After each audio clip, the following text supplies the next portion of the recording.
Where you ask me whether it's something that I think about, I do think about it, but I also don't think about it.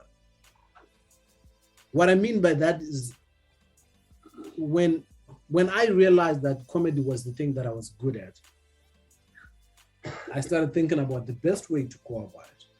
And the best way to go about it for me was to go back to Zim.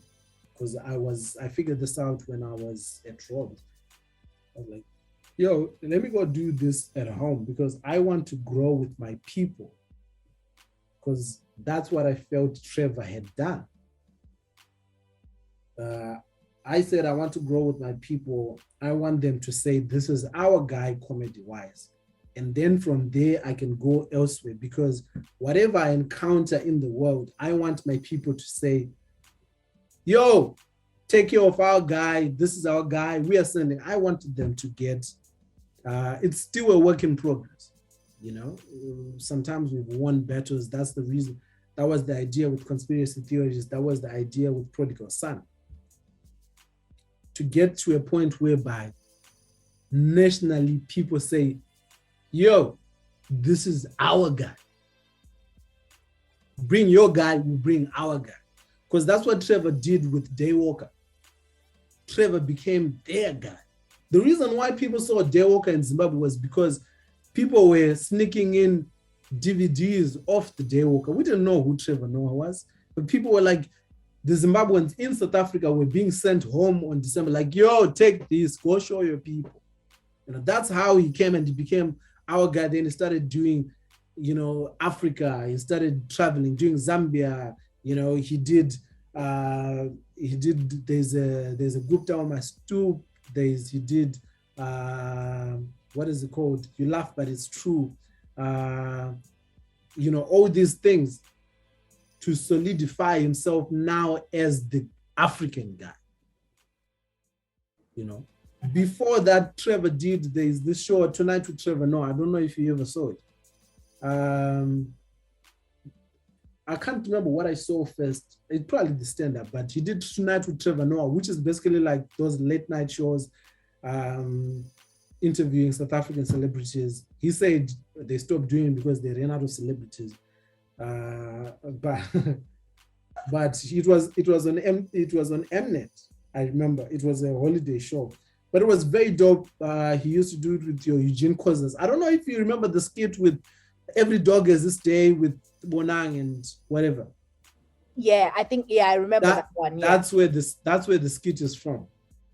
So the skit was part of the broadcast where they were poking fun. But so that's what I personally have tried to do. Try to use that track record to say, let me grow with my people. But where it becomes tricky now is that it's something that you have to be conscious as an artist to say, these are the realities that you start feeling a disconnect to them. So the way that I've tried to get ahead of it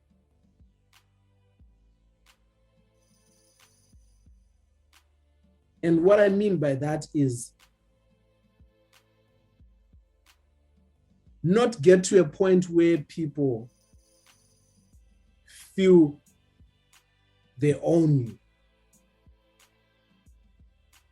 So you are theirs, they are your people, but on your terms. Like, if you notice Prodigal Son, as much as it is a story about coming back, it's also a story about going back. So it's a story about coming back, but I'm not staying. Right? I'm back, but I'm not staying. Like if you see how the story is layered, it's a story about, oh, I went to the UK, this is what I found out. Right? It's really a story, the whole thing.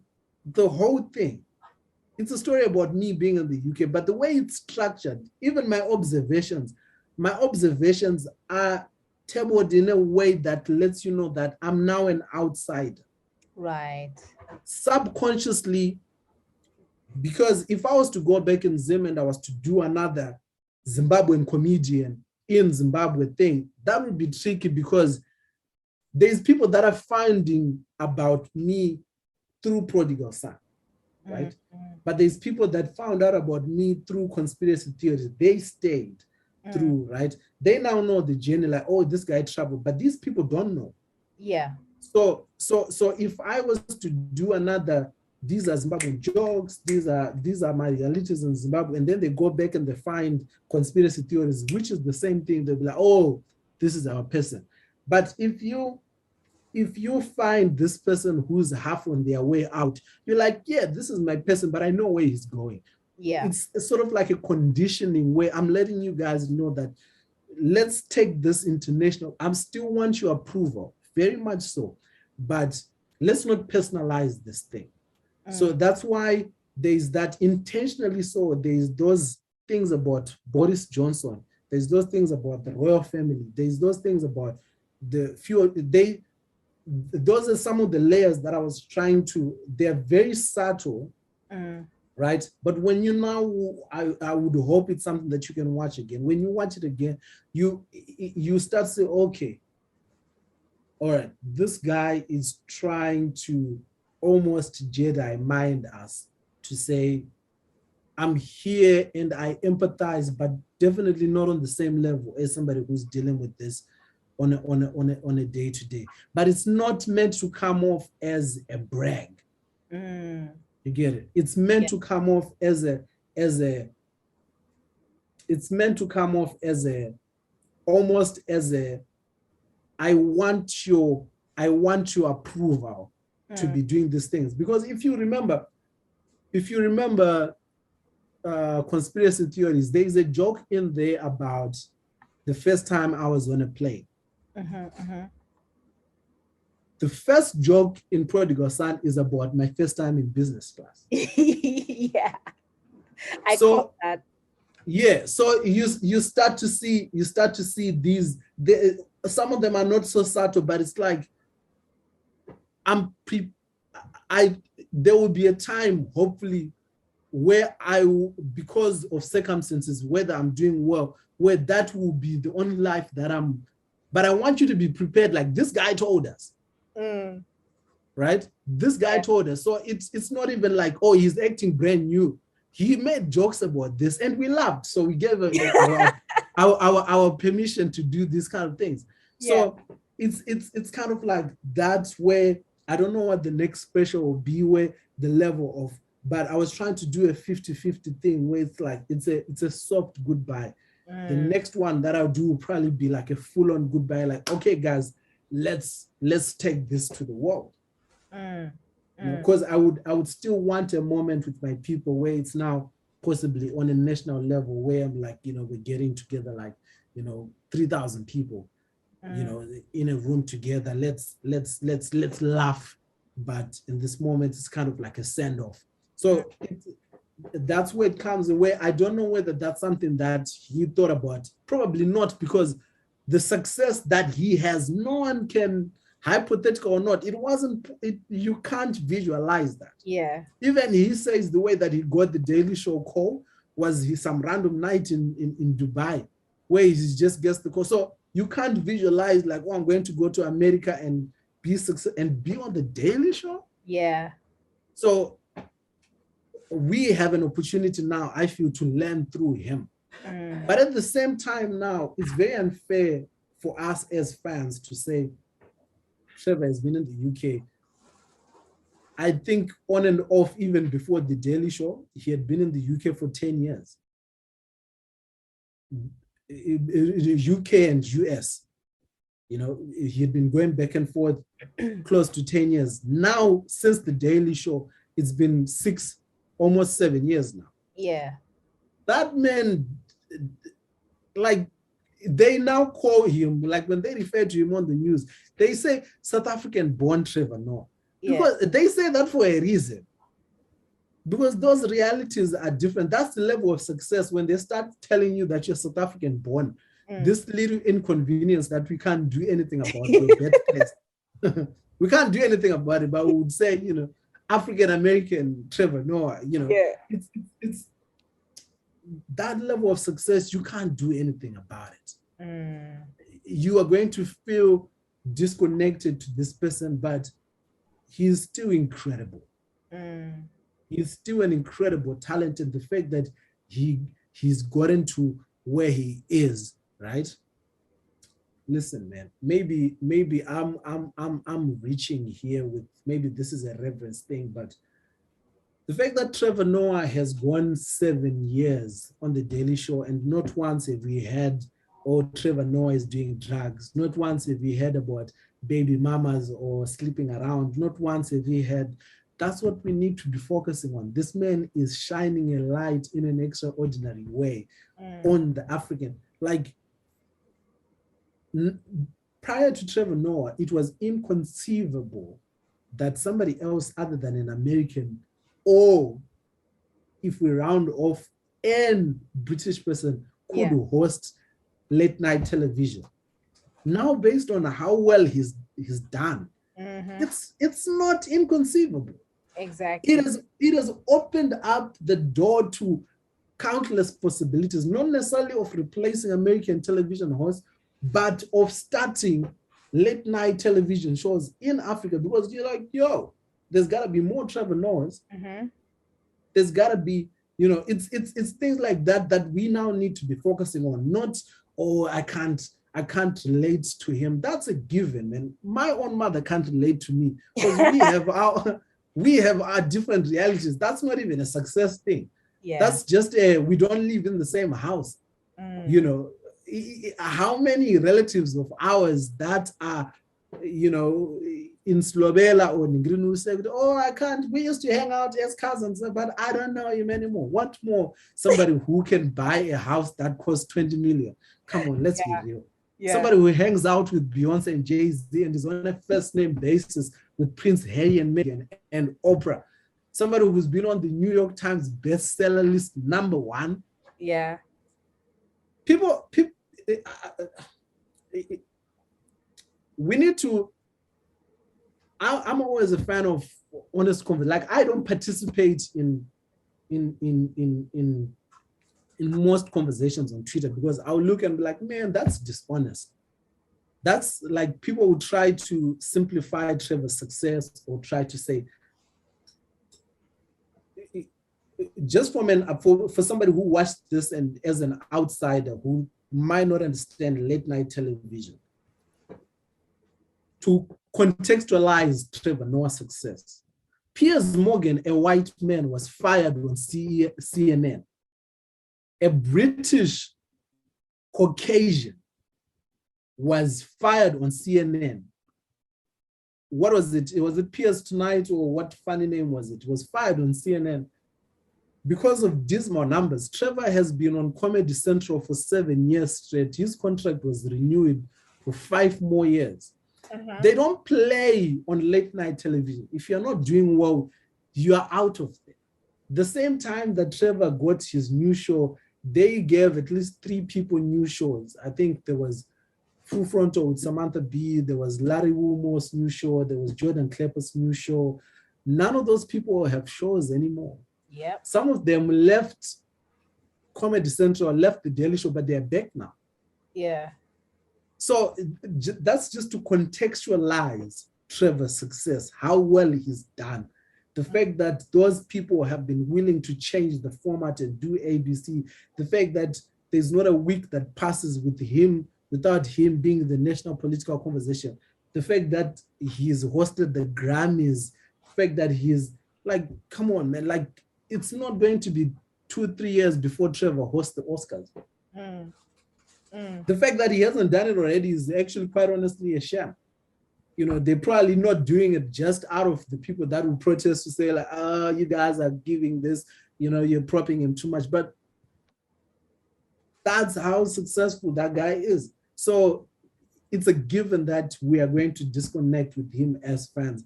But as long as the comedy, and just from a simple comedian perspective, comedy comes from your lived experiences. Trevor's not going to joke about Cyril Ramaphosa's mishaps because he hasn't experienced Cyril Ramaphosa. He probably knows about them because he has friends that are South African.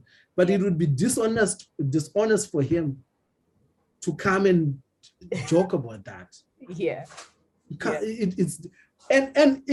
it's actually very dishonest for us to say I'm disconnected from Trevor Noah, because Trevor is making the same jokes right now from the same context. I mean, socially, that Trevor Noah is making, that Dave Chappelle is making his jokes. Yeah. Right? Yeah. If we are laughing at Dave Chappelle jokes, are we? What about Dave Chappelle are we relating to? What about Dave Chappelle? He's a black man from Ohio. We've never known Dave Chappelle. We didn't know him, but we laugh at his. So let's be objective. Yeah. If the stuff is funny, let the conversation shift to, oh, I don't enjoy his stuff anymore. It's a simple. Let's be honest. The stuff is not for me anymore. I don't objectively. I don't think it's funny anymore. I can hear that. Yeah. I can hear that. But to say I don't relate, I can't. Come on. Yeah. Well said. Well said. Well said. Because I've had this question in my mind, but I think you've articulated it and you've given me stuff to relate, that you have to be okay with disconnecting with people. Yeah. And not always being like, oh, no, I'm going to play sport. No, it's fine. It's fine. I don't relate. It's a validation of you as a fan. It's a validation of us as a fan to get to a point where you don't relate to your favorite because they're successful, because it means you have good choice in arts. It means the stuff that you enjoyed, when you enjoyed, it's like the people that enjoyed Ed Sheeran's first album. You should feel proud that Ed Sheeran sells out 80,000 seats, because it means you saw that guy before people saw him. So it means you know good music. Exactly. It means you know good comedy. So that's where we really should look at it from, like, oh, I saw this guy, like you were saying, you were watching Trevor Noah in comedy clubs. It means you know good comedy. You've always had an eye. So now let's go out in the world, find another Trevor Noah, give him the same level of love and support. Let's not withdraw our support because somebody's successful. That's bad mind. Yeah. That's terrible. Yeah. That's terrible. I completely agree. And then talking about the whole sort of transitioning and wanting to go international, which you will. I will say, like, I was so happy to see you hosting Celestine Dooley's show in Leicester Square. Guys, you know what? How big a deal that is? It's wow. I didn't realize how big of a deal it was until I got to, because I'd never been. And then I got there, I'd never been. So I get there, I'm like, okay, this is a different, we are a far cry from Tafara Mabukuna. We are a long way. It had the potential of overwhelming me, but it was too cold. So I remained objective. The wind blew in my face. I almost got overwhelmed, but the wind was like, wake up. But it was an incredible moment. Just seeing like how that whole street is set up, the different theaters and restaurants. It's almost like, it's like a miniature version of what I assume Times Square to be in New York. So it doesn't have the crazy billboards, but it's almost like it's a very busy street, very artistic, very cool. I can't imagine what it's like in the summer, but that's when it hit me like, yo, this is a pretty big deal. This is a pretty big deal. So I'm just glad it went well. Yeah, how did that come about? So Celeste came to Zim in 2018. She did a show. She came as part of Shoko Festival. I performed just before her. And afterwards she came to me, she said, man, you are dope. She just had all these crazy things to say, and she was very kind. She took me out that night, and she just kept on saying like, man, I've never, like she said, when you started speaking, I was trying to prepare, and then I had to come take us like, who the fuck is this guy? because as comedians, it's actually a thing, right? Like before, in a terrible way, you don't want the guy coming before you to do that well. You want him to do well, but you don't want him to do that well, because it makes your job that much harder mentally, right? It just means you have, because in a weird way, comedians know how to measure laughs, right? Like decibels. If there's anything we know like, okay, that's a loud laugh. Like these people are really laughing. Okay, this is a polite laugh. Okay, this is so she was, but the difference with her now is that she's an incredible human being. Other comedians would have seen that and be like, man, screw this little nigga. But she came and was so forthcoming with the praise. I was in awe of her when she was performing. I went into the audience to pay attention. She's an incredible performer. So for her to come out and be like, yo, man, let's get a picture. She followed me on Instagram. I followed her back. We exchanged numbers. So when I saw she had a show in Leicester, I just sent her a message. I was like, yo, can I open for you? And she's like, open. Come watch the show. Blah, blah, blah. And yeah, so she didn't know I was based here. So it ended up being this. She's incredible. And she's always been kind. So hopefully, that's how that came about. Hopefully that can help, because at some point I would love to perform in South Africa and Kenya and all these places. And are you performing in Dubai? I saw you say something about Dubai. Or is this top secret? Or am I in your close friends, Kandoro? No. So it's it took me I tweeted it, then I deleted it. Oh, sorry. Yeah, no, it's okay. It's a thought. It's a thought that I'm hoping can materialize into an actual. But yeah, the plan this year is just to be here, there, everywhere. I'd love to perform in Dubai. I'd love to do something in Germany. I'd love to do something in Denmark. Denmark is Netherlands, right? Hey, you're putting me on the spot. This is a lot of pressure. No, Netherlands is Holland. It's Holland, yes. Yes. Denmark is its own. Yeah. So yeah, I would love to do something like just a quick mini European tour. I'd love to go check out the Edinburgh Fringe Festival. Oh, yeah. So I'm just trying to be here, there, everywhere. Try to do as much as I possibly can. Whatever happens. Whatever doesn't, we'll try again next year. But please do a show in the UK. Oh, that's a given. Yeah. That's a given. We just need to figure out where and when. But yeah, that's a given. Yeah, no, to do a show in the UK. But no, do you know what? I have enjoyed talking to you. You're so passionate and you're so knowledgeable. And I always enjoy when I can proper get into politics for an hour, because not a lot of people indulge me. So I'm no, you are also knowledgeable as well. So it feels good talking to someone where you're like, oh, you were making me see things that I also was like, oh, okay, I never thought about it that way. So it ends up being a very healthy conversation in that regard. So thank you as well. Yeah, no, and seriously, I didn't say this at the beginning, but I am serious in saying, I was like, okay, let's get Kandoro on the show, because I know that if you try reach out to Kandoro in June, July, this guy is, and on a serious note, I want to give you your flowers. Thank you. Because I am such a fan. I'm a big believer in creating ecosystems, creating lanes, and doing things.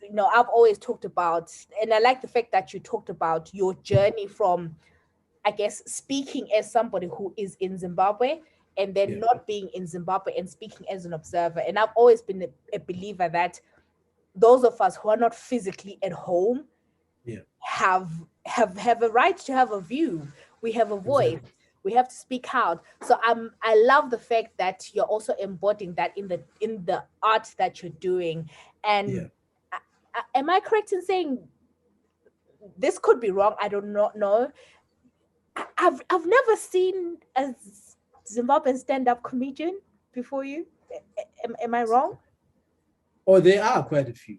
It's just different success level. Yeah, but I think you are probably no,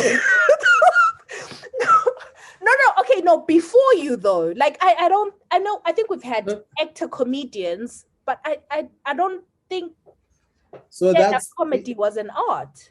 No? Yeah, so no, that's what I was responding to. It's just yes. Yeah, but but no, there are quite a few days. There's your Edgar Langvelds, your Carl Joshua Ncube, your Doc Keller's, your Simba. Okay. Yeah, so and then this current crop, there's pretty incredible. You have Tinaya, you have Louis the Prince. It's just Zim being Zim. There's different levels of resolute that you have to be in terms of like just following through with that dream. Yes. I just come from a long line of people that are very stubborn. So when I decided to do this thing, I've decided to see it through. And I can't speak to anybody else's wavelength, but I would say most of the opportunities that have come my way have come from that place where I've just been like, man, we are going to see this through. Either I'm creating my own opportunity or I'm going to try and set myself in the conversation. And only now am I realizing that, man, I wasn't even remotely close to being as aggressive as I need to be. There's still a lot of work that needs to be, because do you know how crazy it is to be like, we had the number one podcast for how many years? 4 years straight. I sold out Reps Theater. Before that, I was going viral on Magamba TV, but that's only led to me like, I haven't even barely scratched the surface in terms of the reach in Zim. There's still people that will come across podcast and like, why haven't I seen this guy before? There's a guy who sent me a message on Facebook. I was like, man, you got to do more in terms of publicity. And do you know how mind-boggling that is? Because I'm like, I've been going crazy. But like, that speaks to a level of, you can't grow complacent, right? Because you really haven't done. So there's still more to. So I get you when you say, oh, there's no other, because it's just good to, our media, mistakes aside, we ourselves might think, oh man, I'm grinding, but it's really nowhere near how hard we need to go. So yeah, we learn every day. It's just trying to be as aggressive, grab the opportunities that we've got, and just go on. Yeah, no, and listen, as a creative, you inspire me. Honestly, like, I think it's just been inspiring, especially like just seeing, because migrating to a different place is not easy. Keeping the dream in a new place, in a new environment, is actually even double. It's double hard. But I'm just so inspired, because I'm like, I could be doing more. I could be doing more. And literally, like, when I saw that thing with like at Leicester Square when you're hosting, I was like, man, this is it. I was like, this is it. And no, I honestly, like I said, I really want to give you your flowers, because you are, I think you are one of, and like I say, there's more work that we can all do. But for me, I think you're one of those people, the young people that are sort of steering the national conversation. I mean, catch and release. Come on, Kandoro. People now just say that, like catch and release. And it's like, but that's you. You came up with that. It's ridiculous. I do have a few moments where I'll go through my hard drive and I'll be like, man, I've had a few moments where, in a weird way, I know that whatever I'm doing works. Like the other day, somebody left a comment on my YouTube and said, man, I didn't enjoy this.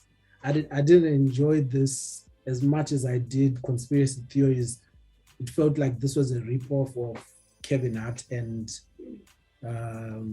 Cat Williams. And I was like, well, I reply almost every comment there. I was like, man, that's a lie. I was like, why are you lying? First of all, I said, I actually thought, I was like, man, this is hurtful on so many levels, because it's okay for you to tell me that you didn't enjoy this, but for you to say this is the ripoff, I don't even watch Kevin Hart. If I was to copy somebody, it would be Dave Chappelle. Yeah. If I was to steal jokes, it would be Dave Chappelle. I don't even watch Cat Williams. I mean, Kevin Hart, you might say, oh, I've accidentally come across, but humor me. Which bit sounded a lot like it was ripped off, and it was like, oh, that ice cream story sounded. Or to be fair to the guy, he said, I'm sorry, man. I'm sorry, man, if I hurt your feelings. I didn't realize. I think, again, let me say this. People need to stop this thing of commenting on people's YouTubes because they think the person won't see the comment. Don't say outlandish things for the sake of being outlandish, because we read those things and they are hurtful. So if you're going to leave a comment, be objectively, don't just be unkind. Yeah. For the sake of being unkind. Oh, like, man, that Julian was like, man, to be fair to him, was like, man, I'm sorry, I didn't mean to be hurtful, but that Ngrini, that ice cream story sounded. I was like, bro, there is a picture of the day that happened on my Instagram. This is not a made-up story. Yeah. There is a video of me telling this story on this very YouTube in 2018 at Pakare Paya. Yeah. The only difference is that I made it linked to some ancestors. Wow, that's the only difference. Well, do you know how outlandish or arrogant I would have to be to steal a joke from another comedian as famous as Cat Williams and still have the gall to upload that joke on YouTube? Because you can perform like a stolen joke, you can perform it live, right? Because it's restricted to the people that are there. Yeah. But like to still include it as part of this body of work that's going on a public platform such as YouTube, that's a different level of arrogance. That's because that's like saying, I don't care who sees this and I don't care. Like, no one in their right mind would do that. So I just like, but then that's how I knew. I was like, on the flip side, those are pretty dope comedians. If you're saying my jokes sound like they've been, I'll take that. I'll take that as a compliment. I'll take that as a compliment. So it's those kind of identify, like just trying to see through, this forest of. Because I mean, it's cool to just dunk on things these days, but I've been fortunate enough to come across more kind people than unkind people. Yeah, so I'm very grateful for that. No. Please keep doing what you're doing, and can't stop. Anyone hasn't watched or listened to the podcast, please do. You have no excuse if you're avoiding the Patreon. It is now out. It's on YouTube. Please. You can watch it. So please make sure you watch it. And as always, Magdorofia will be following. Can't wait for propaganda. And in March. Oh, it's not too. No. It's very. We are actually like, I'm actually looking at a script right now. Oh, okay. I need to be close to my phone then. So. No, honestly, Kandoro, on like I think we never sort of like celebrate each other enough and give each Thank other you. flowers. But I am a huge fan. Enjoy what you're doing. I'm seeing the growth, and Thank yeah, I just think you literally are raising the flag. And like what you were saying about Trevor Noah and Day Walker, where you're like, oh, this is a South African thing. I feel like now I you. can send it to my friends. I'm like, oh yeah, this is a Zimbabwean comedian. Thank you, So thank you, thank you so much. I Thank absolutely you so much. absolutely love it. Standing ovation for me. And guys, again, please support. Let's and by supporting you or supporting all the artists that you support as well, and we're Yeah, all rising together. So yeah. yeah, I'd love to think that after watching Prodigal Son, I mean, even right from the start, you're like, there's 2 songs there that you're like, ooh, Yeah. what is this? Let me add this to my playlist. I mean, easily you can Shazam them, just add them to your playlist. It's 3 songs in total. Please go support the boys, Pro Beats, Tanto Wavy. I would have loved to enjoy to employ, like I would have loved to include as much music as I possibly could. But I'm already like mentally, you're always as good as your last performance. So like once I try to get ahead of everything just by like as soon as the Celeste show went so well. The Celeste show went so well, you're almost tempted to get inside your head because there's people that will come to you like, man, you stole the show, man. Like you man, but you're like, I try to be as objective as I possibly can, and I try. I am my biggest critic in terms of like, and I think it helps me keep a level head, because if I didn't even record any of what happened at Celeste show. I didn't ask anyone to record. I didn't want to record it because I knew that if I recorded the show, that's what I'll be doing for the next month. Like, oh, watch what I did. Then they'll be like, man, that happened, right? I know there's video of them. I saw them recording it. I know there's video somewhere, but I didn't even ask for it because objectively, let's try pack in as many moments like this as possible. It's too early to start patting yourself on the back and saying, and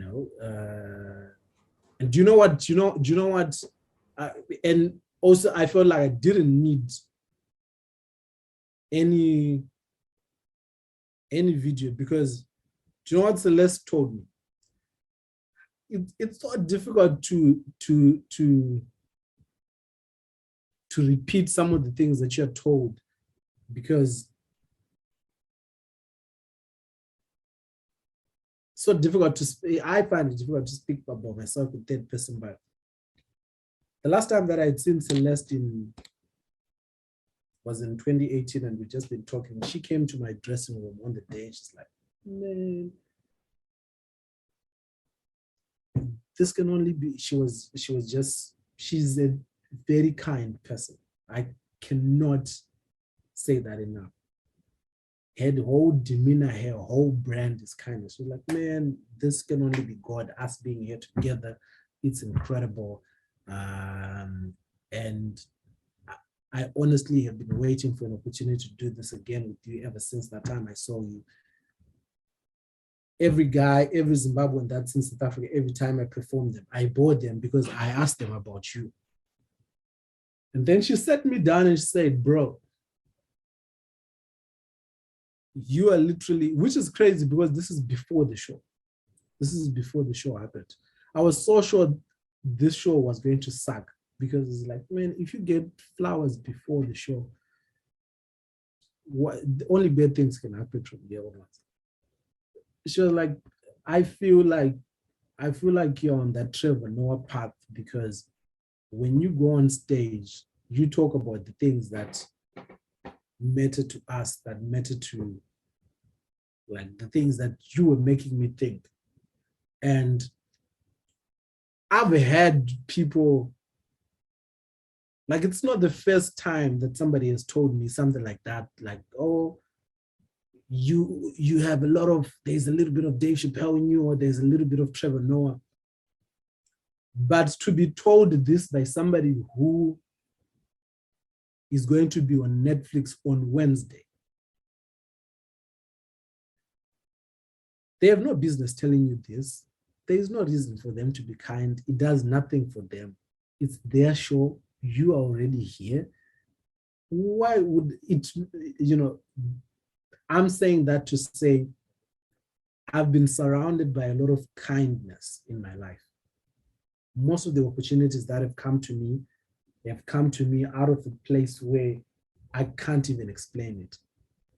The things that are going to happen to me this year, which I hope people will get to see, I can't even explain how they happened.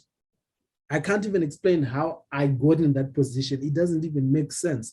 Like, even the thing that you were saying, like being able to be in a position where you come to a foreign land and you're still doing the thing that you came here to do without doing any extra bits. I haven't had to look for a job at any point in the 2 years that I've been here. In the middle of a pandemic, there's been ups and downs, but I've been fortunate enough to still pursue my passion, because we all know how it goes the moment you start trying to balance the books. I've been in a position where people have been kind to me, so I really have no reason to not share this kindness. I really have no reason. If I have somebody who's currently on Netflix right now telling me that, oh man, you're dope, you can do this, you can, like, let's I was telling, there's thoughts that are, there's two jokes that I told Celeste in conversation. She's like, do that. Like, I just told her as a thought, like, oh, like literally in conversation, I'm trying to make her laugh. Like, she's like, do that. I was like, Celeste, this is not even a joke. It's like, no, figure it out, do that. Like, that's how, like, so I cannot extend the kindness to, be it Pro Beats, be it whoever is doing dope stuff, be it Girl in Skies, be it, that's how I've always tried to look at my life. And I would love to think maybe that's where the kindness also comes from, where the universe is just trying to return the kindness to me. So, yeah. Yeah, because you are walking your path. You are not a prodigal son. You are walking your path. And I think it's testament to that when you start doing what you're supposed to be doing, things come together, because there are people whose destinies are attached. Hey, can you hear me preaching? I can hear you preaching. No, Kandoro, thank you so much. It's been such a pleasure. I hope it's been enjoyable for you, and it was important for me to kind of document this conversation so that people can come and they hear the process, they hear the sort of in addition to the behind the scenes footage that you guys will be showing out. But just really important to sort of have that, then people can 2 years down the line, when Kandoro is doing big things, they're like, okay, this was when I was doing this interview. So thank you so much for your time. Thank you. I'm just looking at I was very conscious of the board that we had to rub. It's been what? Hey, almost 3 hours. Yeah, definitely somebody would have been able to make out what was behind what was behind. Yeah, by now they would have pierced the dots of what's no, like you said, it's been a while. So Kandoro, again, thank you so much, guys. Check out The Prodigal Son, and we're giving you your flowers, Kandoro. Thank you so much. Thank you for this brilliant conversation. I appreciate you, Nat. No, you are so welcome. So guys, like I said, we've been Girl in Skies podcast. Check us out. We're Girl in Skies all on social media. And I've been Nat. Call is away. She'll be back soon. But Thank you guys. Bye. Bye.